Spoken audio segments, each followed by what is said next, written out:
La compétition repart de plus belle ce mercredi 6 avril. Les 9 candidats encore en lice sont séparés en 2 groupes pour les 2 épreuves de ce soir.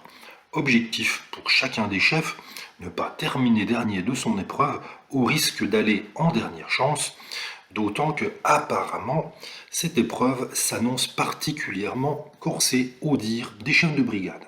Sébastien Renard, Lucie Berthier, Jean Barras, Michael Breur et Wilfried Romain ont eu pour mission de proposer une cuisson inédite d'un fruit afin de séduire les palais affûtés d'Édouard Xatruch et Oriol Castro. Malgré un gros craquage en début d'épreuve, Lucie a provoqué un véritable coup de foudre chez les chefs barcelonais avec son avocat cuit en croûte de compost. Dans la suite du classement, Michael Breur suit de très près avec son concombre en croûte de sel, tandis que Sébastien Renard monte sur la dernière marche du podium grâce à sa banane en 2 cuissons. Wilfried Romain termine bon dernier avec sa mangue fumée dont la saveur était trop masquée par les condiments. La suite de l'épisode a vu débarquer une véritable légende vivante de la gastronomie, Pierre Gagnère.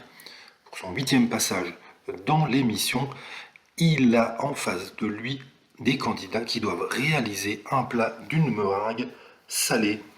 Thibaut Spiwack s'est particulièrement illustré avec sa meringue cacao champignon, un plat épatant et élégant qui a bluffé le chef. Pascal Barandoni a également fait mouche avec sa meringue iodée aux algues, accompagnant un saumon snacké à la perfection et ses herbes fraîches. Le meilleur apprenti de France révélé dans Objectif Top Chef révèle semaine après semaine l'étendue de son talent, pour la plus grande joie de Philippe Etchebest.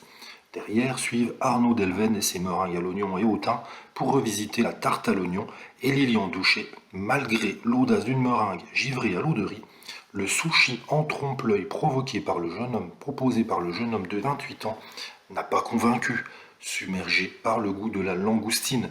C'est donc Louise Bourra qui dispute la dernière chance. Sa meringue de maïs a été totalement éclipsée par ses condiments trop punchy. Pour sauver leur place, Louise Bourra et Wilfried Romain ont dû réaliser une bouchée à base de dinde en 45 minutes.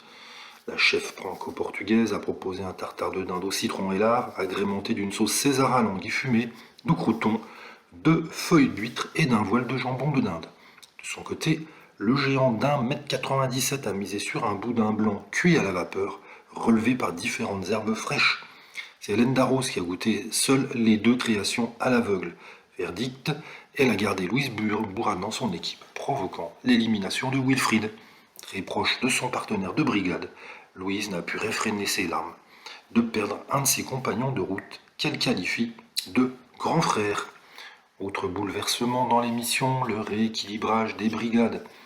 Paul Perret n'avait plus qu'un seul candidat, Lilian Douchet, tandis que Philippe Etchebest continuait son épopée avec ses 3 recrues de départ. Le chef récemment étoilé a choisi de se séparer de Sébastien Renard, qui portera désormais les manchettes violettes.